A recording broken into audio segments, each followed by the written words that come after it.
All right. We live. Is this screen up for we are live? Oh my God. Sorry about that, folks. We got a little bit of technical problems here today. I don't know why, but we're here and we're ready to go. So this is Black Eagle Talks, and what we're going to be talking about today is my good friend Gregory Duhamel. He created a book, The Capture of the Sloop Ranger, and this is actual Rhode Island history, an event that is rarely talked about in Rhode Island history. It's not taught in the schools or anything, so I thought it would be really cool if we brought this up and we brought out his book and all his good works that Gregory does, because it's not just the author of the book, but it's also the great works that he does around Woonsocket and Rhode Island and all the historical stuff. So I'm gonna turn it over to Gregory and let you introduce yourself. Thank you, Daryl. Appreciate being here. Invite me over to do this. Great seeing you. My name is Gregory Duhamel. I, for the last 10 years, have been doing cemetery restoration work in the city of Woonsocket, Blackstone Valley. Through that, I started writing and publishing books on the historical stories that I've uncovered. One of the stories was an old baseball park that was featured on Clinton Street in Woonsocket. Babe Ruth played there. Napoleon LaJoie played there. Hall of Fame baseball players. It's long forgotten. People have forgotten that. I followed that with another book on the largest mass execution of pirates in Rhode Island history, which occurred in 1723. And that's what we're here today to talk about, and exciting stuff. Absolutely. I mean, I love this stuff. I love the whole pirate scene of Rhode Island and Massachusetts. I have quite a few friends that are involved in the pirate recreations and everything. And when I saw this book come out, I was like, wow, this is a great book to bring out and let people see, and actually get a taste of original Rhode Island history, because that's what this is.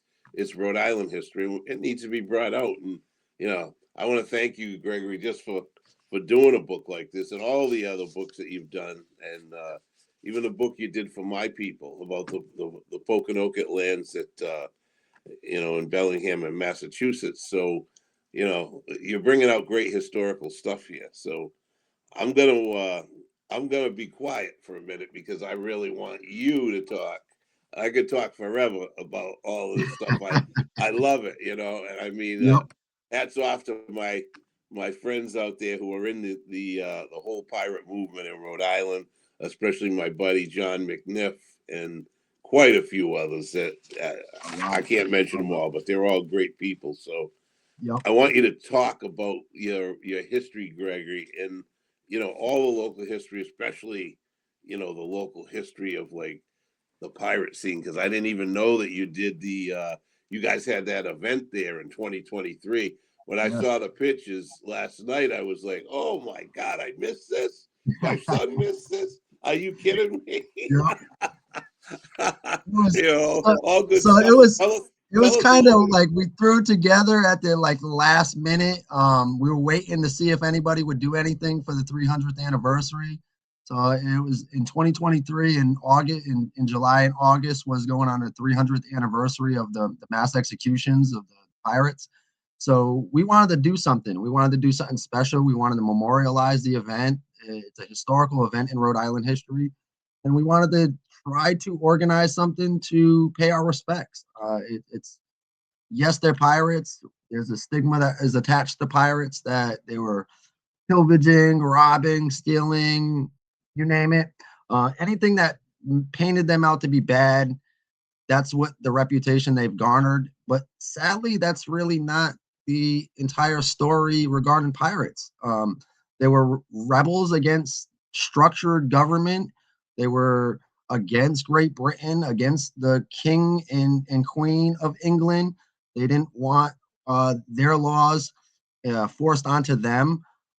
International waters, they were in the ocean. There was no regulations or laws at the time. So they weren't really pirates. Just England painted these fishermen out to be these rebels, and sadly they get the reputation that they've earned today, and partly because of Hollywood movies, Pirates of the Caribbean, Disney movies. They create this fantasized image of pirates and how we view them, and more times than none, that's not how they live. That's not how they handle themselves in community. For instance, in Rhode Island, the the original colony of Newport was founded on piracy, pretty big. Trades of goods through the Caribbean, throughout the Northeast, from Florida all the way up. Florida was maintained by Spain. The Caribbean was maintained by the French. So we were doing these colonialists were doing dealings with the French in Spanish, and England had nothing to do with it.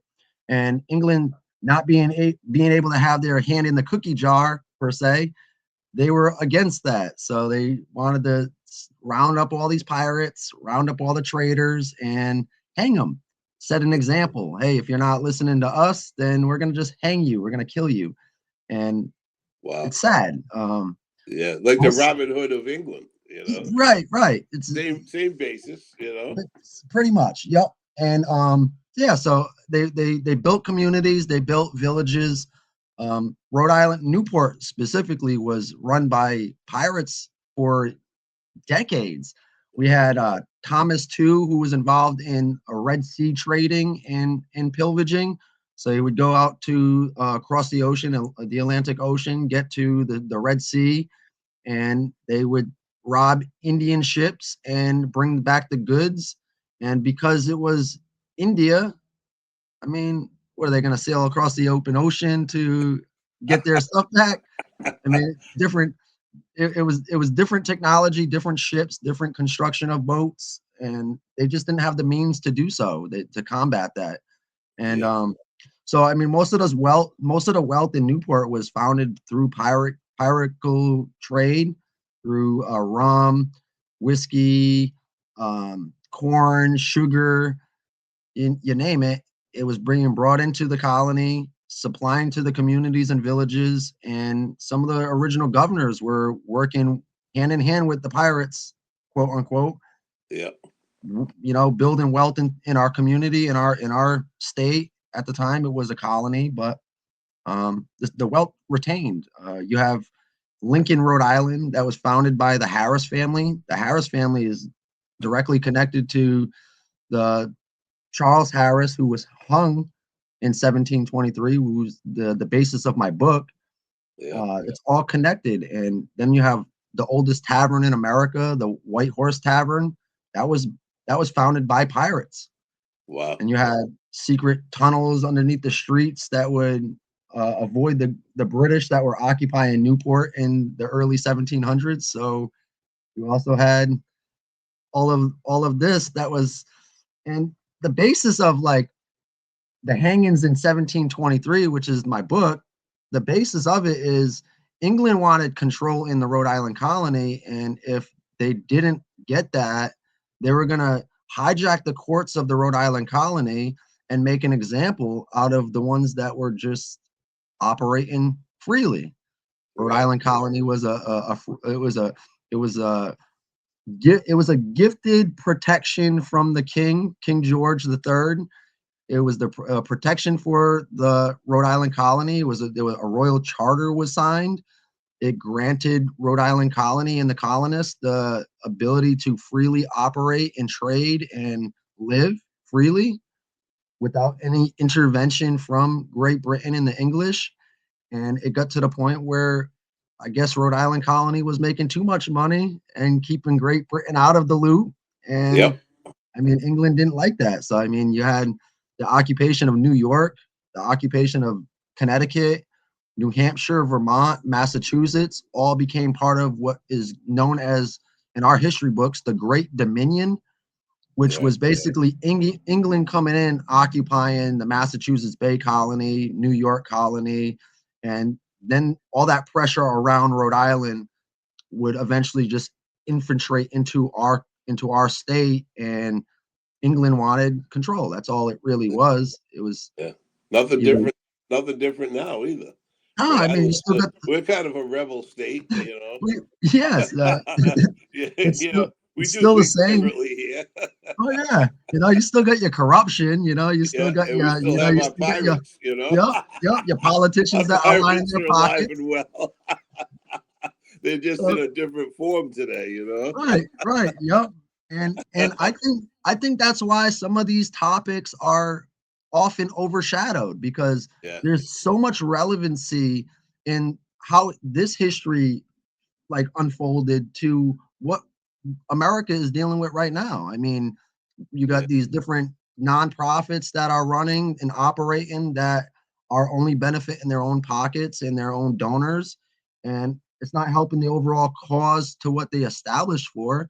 And when you have politicians that are capable of lining their pockets off of these grants and all these nonprofit doings, like, something needs to be done. I mean, we need to.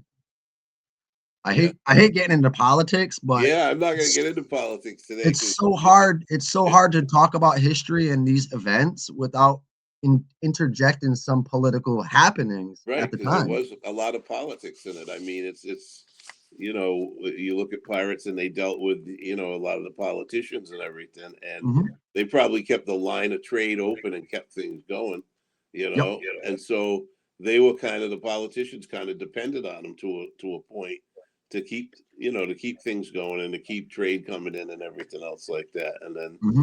you know, we had trade amongst the native people too up until, you know, all the land was taken and Hmm. tried taken and stuff. So, you know, they needed to have that open line of trade to keep things going. You And know, that is so something that's important too, with the tribes being involved at the time. I mean, most of the intrusions that were taking place in the native villages were coming from Great Britain. It was coming from the English. yeah, And you had the colonialists that were free men. They didn't want they didn't want Great Britain to tell them how to live their lives, and they were living amongst the native peoples yeah, perfectly fine.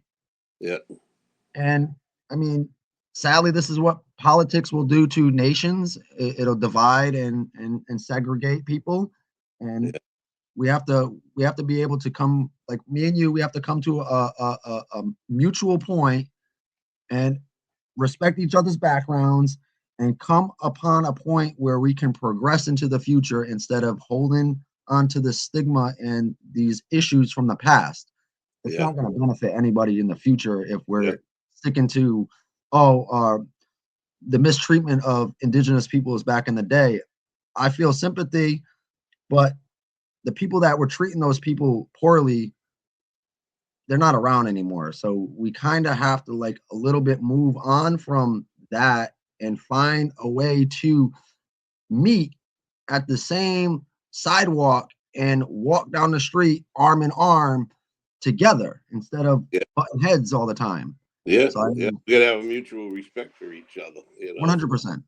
you know, our people were here first, and they helped the people to survive here. So Yes. and that's basically what happened. Is my grandfather was Massasoit, Hmm. and he helped the people here, and then of course, you know, it kept getting encroached on, you Hmm. know. He But helped Roger Williams.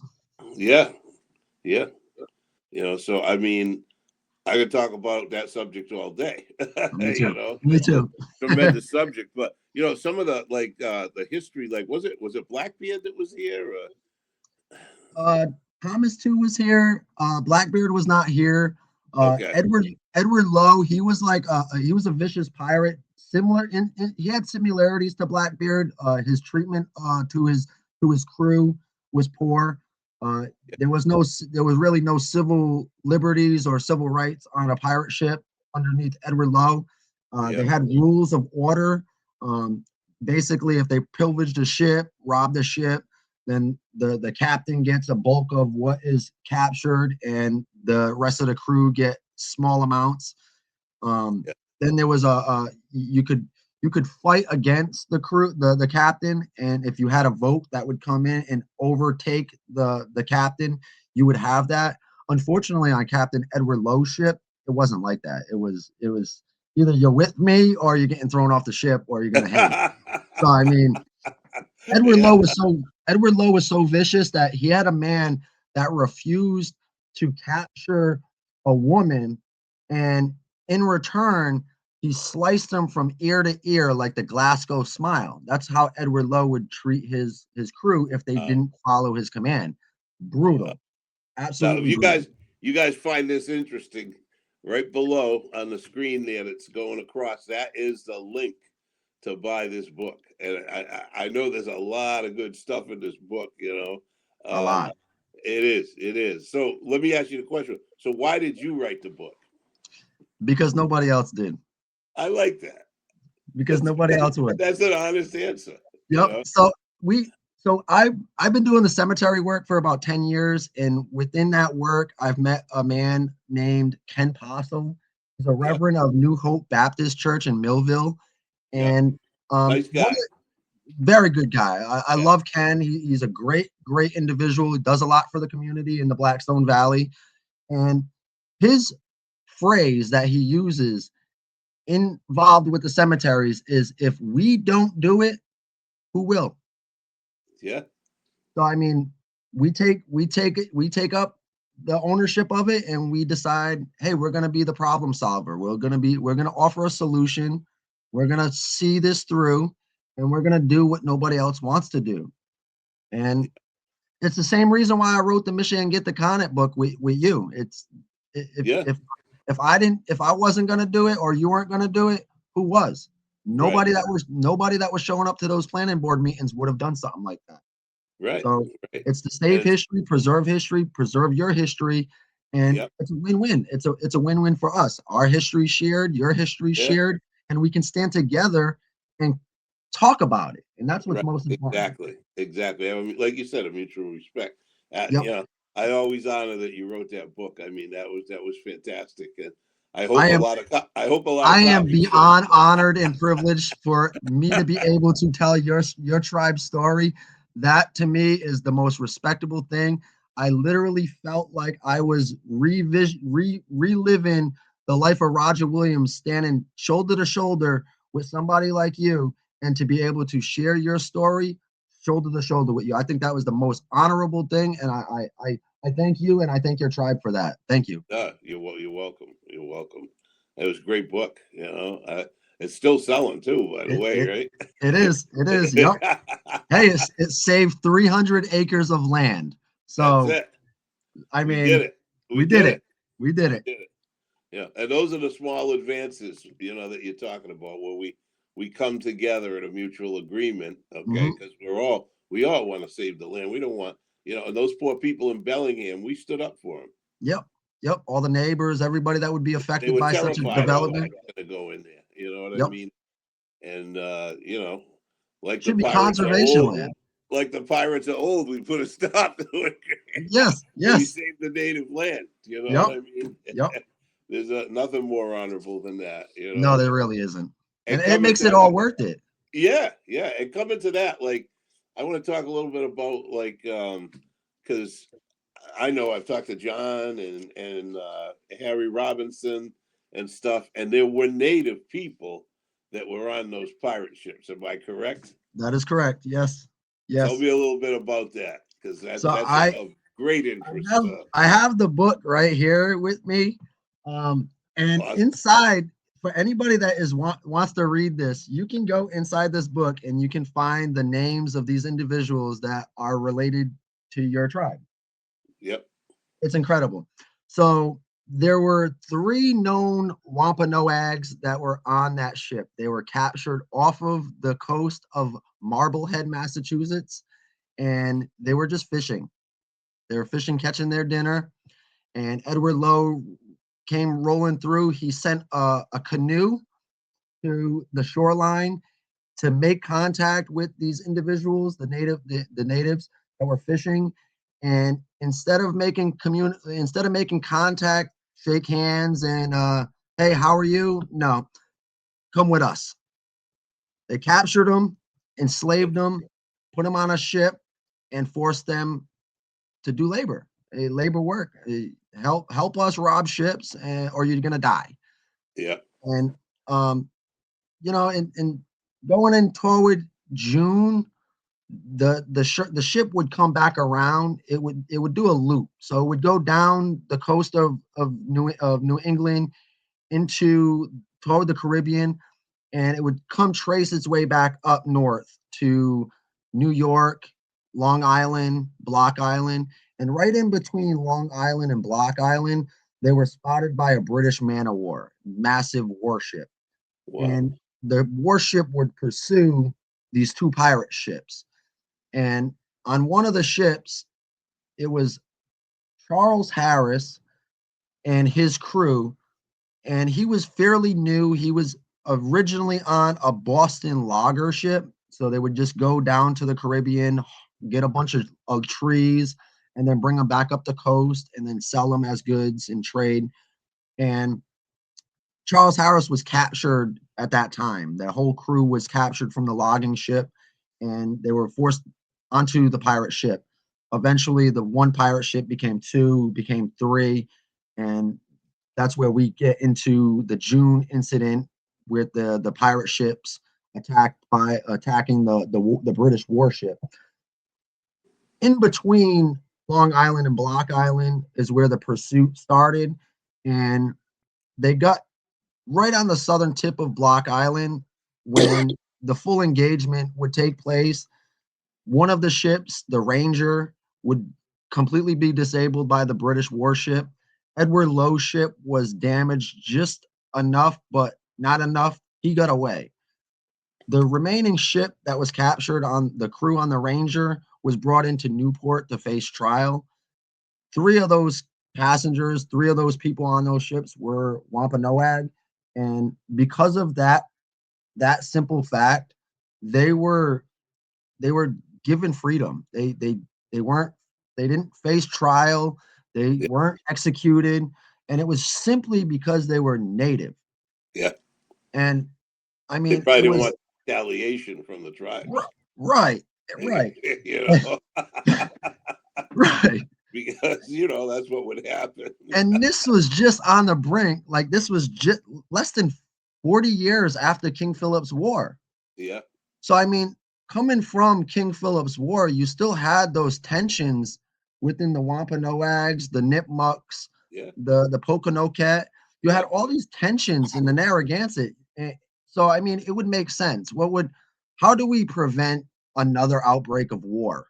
Yeah. And it would have ended terribly. It would have ended terribly for the colonialists. It would have ended terribly for the natives. Yeah. Yeah. Thankfully, there was some type of mutual respect in the 1720s at the time to where the Wampanoags were completely freed and not held accountable. But I mean, most of the passengers on the ship that was captured, they were just regular fishermen, Yeah. loggers. They were working. They were right. It was international waters, no law, no water, no laws on the water.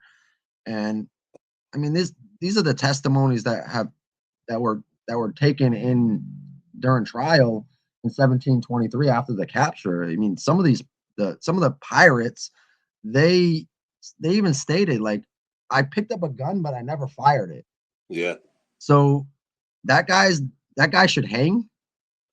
Yeah. I mean, a lot of of course, unwarranted judicial hangings that were happening back then. It happened everywhere. It happened Everywhere. with blacks. It happened with native people. It happened everywhere. I mean, and Yep. so when you think about this, like I'm thinking like, what was your driving force to bringing out this history?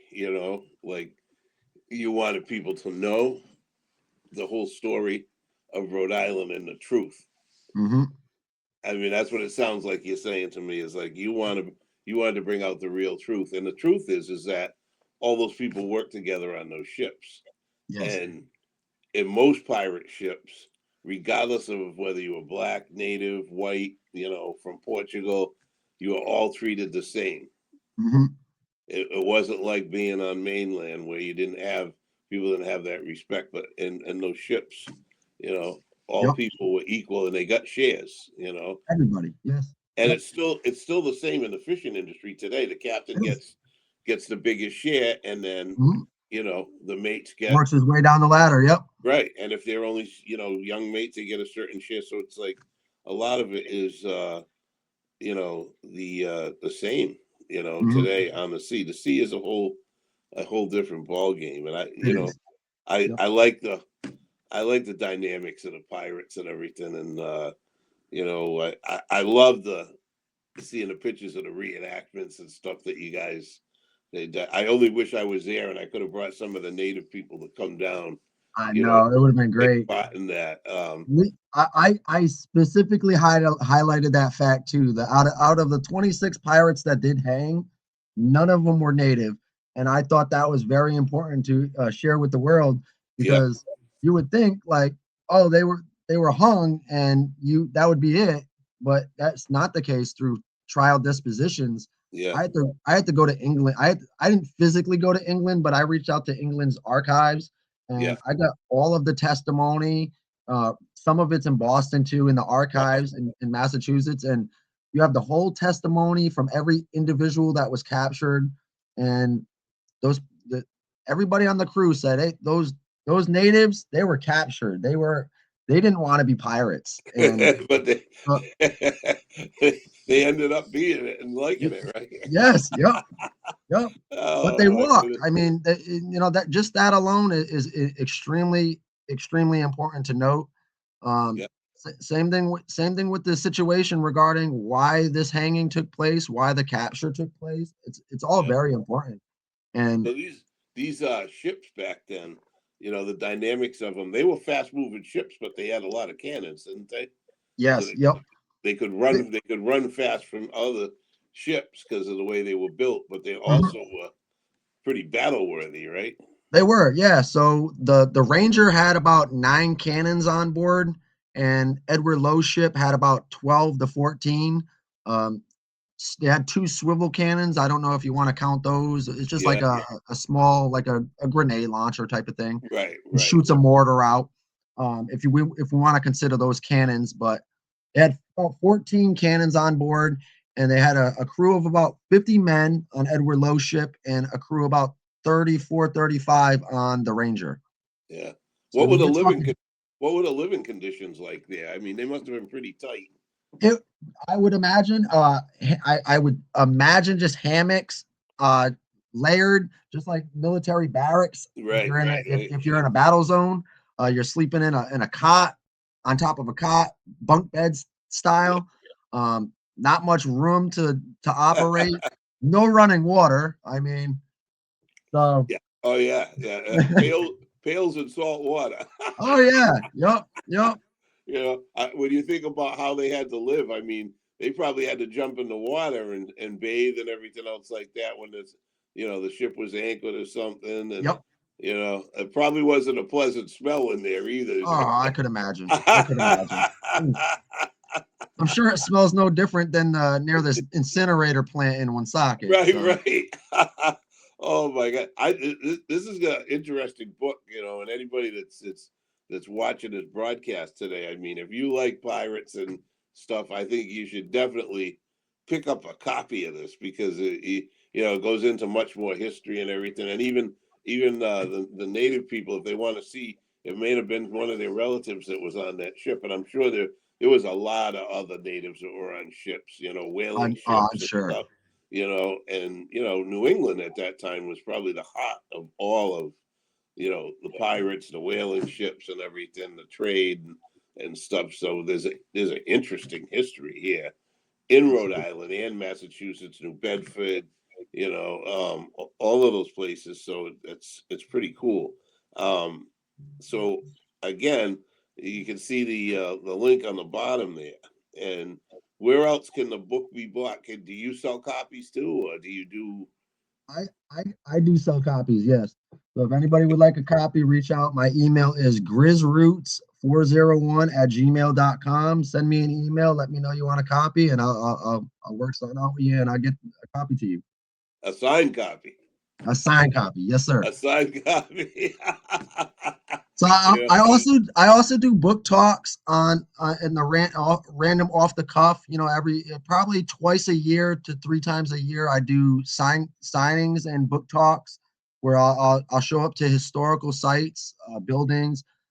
Earlier this year, I was at Smith's Castle in, was it Coventry, I believe it is. One of the oldest buildings in the state of Rhode Island. And the the attorney general at the time, during the trials of the hangings of the pirates, that same attorney general, he lived in the house of Smith's Castle, and I was able to talk at Smith's Castle, where they have a coat of the attorney general on display.